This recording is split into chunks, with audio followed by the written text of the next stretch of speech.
I think that it's captured the public imagination. I certainly know that when I went to school the other day, I teach quite a few English students, and they know that I'm obsessed with history. And the little kid came in and says, "Mr. Stutchbery, did you hear? They have found They have found Richard III." And that was this episode's guest, Mike Stutchbery, talking about how the discovery of Richard III's remains affected his students. I'm James Purser, and this is Purser Explores the World.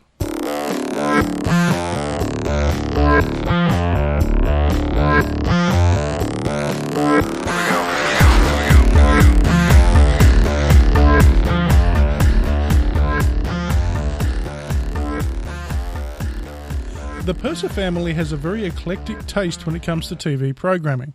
For many years, one of her favourite shows was something called Time Team. Hosted by Tony Robbins, it was an excellent program that brought the joy of an archaeological dig into our house. We would watch each 3-day dig with rapt attention as Tony, Mick and the rest of the team would tease out the rich and complex history of the site. So when it was announced that the results of the year-long investigation into whether the remains discovered under a car park in Leicestershire, England, were those of King Richard III, I had more than a passing interest. For a better picture of who Richard III was, beyond the Shakespearean propaganda, and why this discovery was so important, I decided to talk to history teacher and blogger Michael Stutchbery.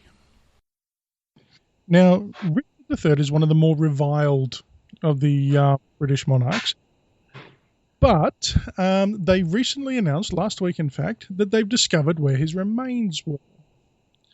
So, you being a history buff, what does this mean to you?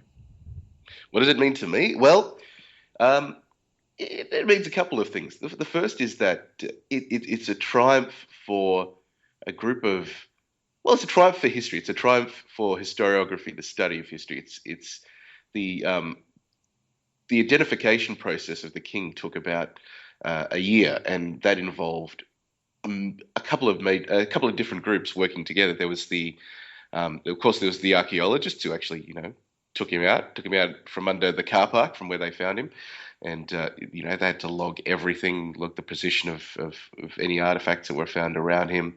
Not that there were many, but they had to undergo this process.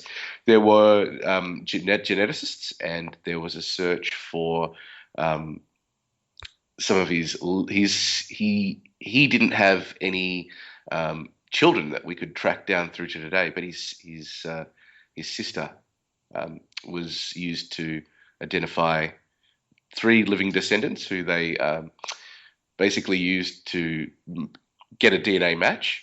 And then there were the forensic pathologists who came in.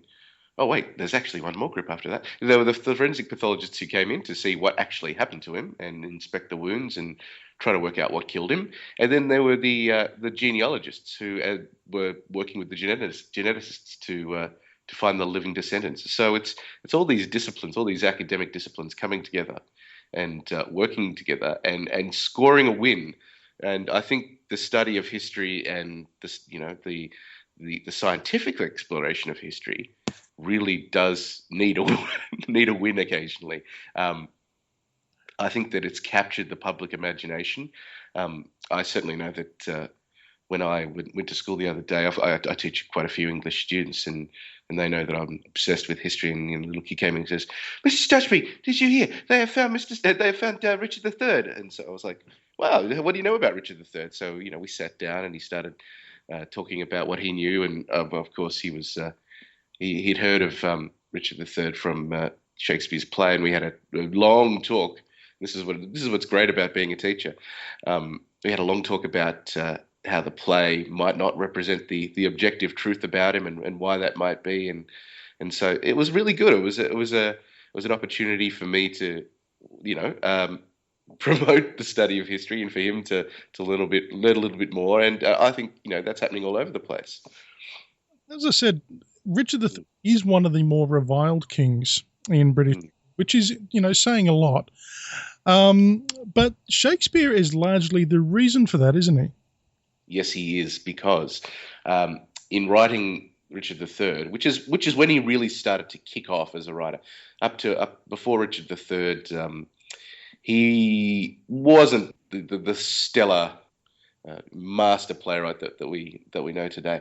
But Richard III was written for Queen Elizabeth, and of course, Queen Elizabeth's grandfather was the bloke who led the rebellion or led the troops against Richard at Bosworth Field. So it's not like he's going to present Richard III in any kind of great light. Yeah, so ostensibly, the play is a piece of propaganda. And Shakespeare's known for this. I mean, Macbeth, he wrote for James, he was making an ancestor of James look good. So, yes, don't take Shakespeare as any authority on history. You mean he's not historically accurate? No, not at all. No. So, okay. Fantastic prose. Sorry? It's fantastic prose, though. It's excellent and much better than I can do. What do we know about Richard III outside of Shakespeare's plays then? Okay. Well, to talk about Richard III, you need to talk about the War of the Roses, which was, I'm loath to call it a civil war because I guess that many of the people who lived in England at the time wouldn't really be aware they really wouldn't care about it. But it was let's call it a dynastic struggle again between the houses of Lancaster and York, who were both claimants. Both houses thought that they had a reasonable claim to the throne, and from about the 1460s until 1485, they basically ran across the country, belting the crap out of each other at every opportunity. Battle of Towton in 1461, 28,000 people died in one day. So, it was pretty messy and pretty bloody. But as I was saying before, most people they wouldn't really have sort of seen much of what was going on. It was only when the two armies came to their town that there would have been trouble. Anyway, so Richard was from the York, the House of York, and he came along towards the end of the War of the Roses, obviously. But he's an interesting bloke because for his whole life he'd either been forced to run away over to France as due to threats to his life and threats to his family, or after a few years, when the tide started to turn and the Lancastrians, the House of Lancaster, who were the opposing house, started to lose ground, he was given commands and people to command and troops and all sorts of things. And this was kind of significant because he was only 17 years old when he got his first. So, yes, he was. I think there's something there about being forced to run away and then at a sort of impressionable age and then come back and show that you're not the coward that many people might think you were because you've been off in France for a couple of years. So I find that fascinating about him. One of the big sort of stereotypical warrior, was he? I mean, he had scoliosis of the back, which hunched almost. He lost a foot of height.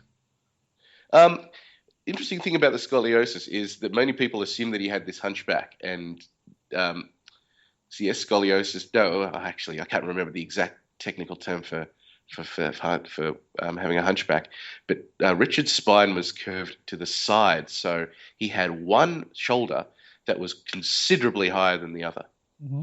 So he would have been sort of, walking, not walking at an angle, but he would have given it looked like he was doing the Thriller dance, I guess. I mean, to be a little bit insensitive, but he could still wield a sword, and he was still an able warrior. He could fight with the best of them, and he was not someone you'd classify as a coward because at the Battle of Bosworth, which proved to be his undoing, he decided that probably the best tactic to help him beat overwhelming odds was to lead a cavalry charge right towards Henry Tudor, who would, the thinking there was that he would be able to kill Henry Tudor and the battle would be over. Unfortunately, didn't work out so well for him. So brave but not too bright. Brave, but I guess he was a bit of a gambler. I mean, I can almost understand why he would have done something like that because he only reigned for 2 years as king. Before that, he was protector. The story of the princes in the Tower. He was looking after his brother's kids. But his entire reign as king had been marked by revolt and people wanting to, the War of the Roses was still going, but now the people were starting to get, the common folk were starting to get a bit annoyed with it, and I think they wanted an end to it. So I think he wanted an end to it too. I think he wanted to say, once and for all, this is over. Mm-hmm. And it was. Yeah, and it was. They found Richard III. They've discovered him, but he's not the only king they're looking for, is it? He's not the last of the great kings to be found. I do believe they're looking for Alfred the Great. That was their next project that they're mulling over since this was so successful.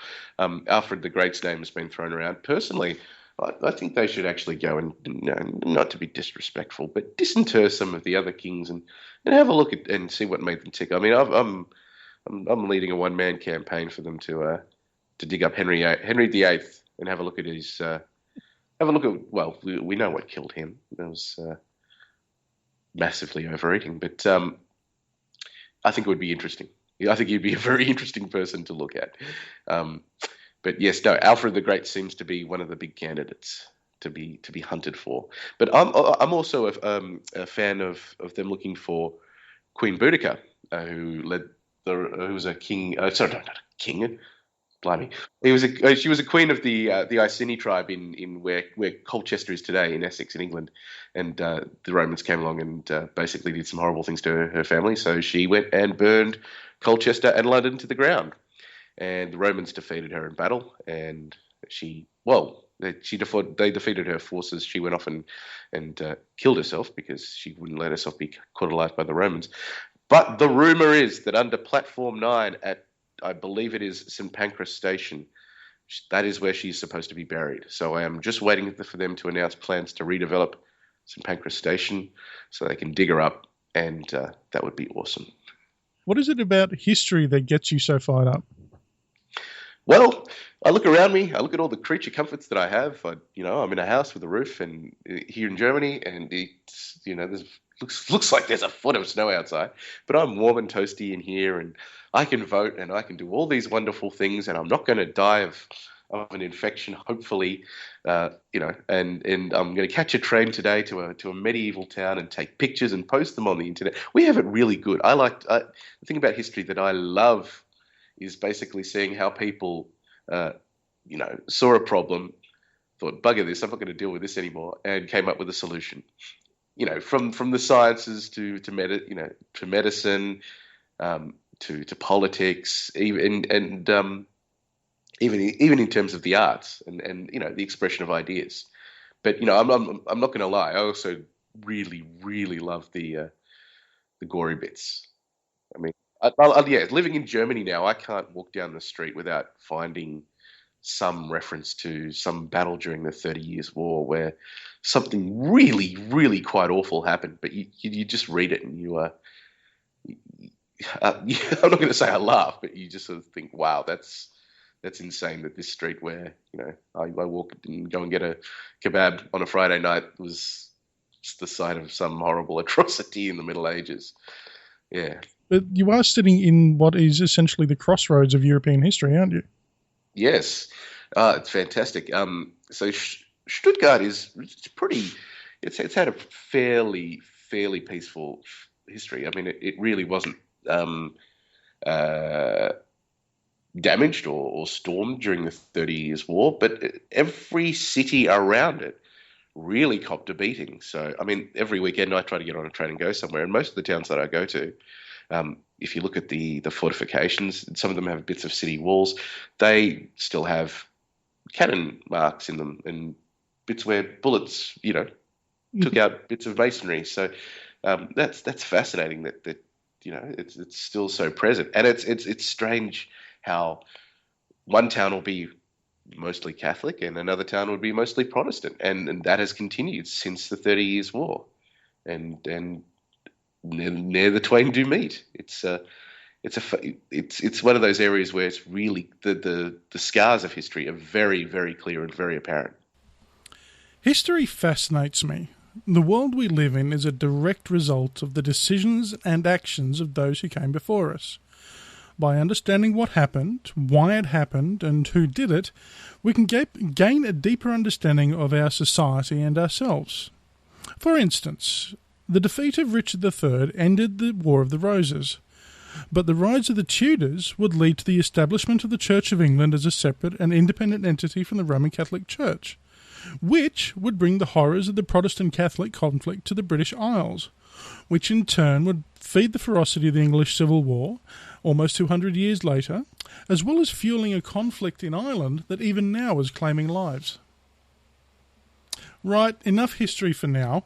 But however, if you would like to know more about the dig and the process they went through, I'll be including links to the university site of the team that actually dug up Richard and did the investigation in the show notes. In the next episode of Purser Explores the World, I am hoping that I will be able to bring more about a topic that Stilgarian touched on in the last episode: DNA hacking. There is a growing community out there of people who are building their own organic printers.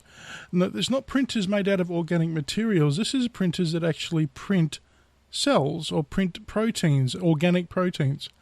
So they're working out how to string these proteins together and build new things. And for things, you could read life. I've got feelers out, so we'll see what we can see.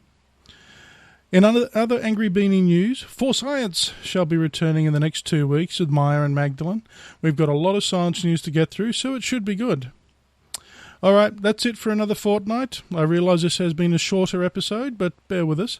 Thanks to Michael for taking the time to chat, even though he was still trying to shake off the lurgy. Don't forget, you can keep up to date with Angry Beanie on Twitter, Facebook and Google+. See you next time.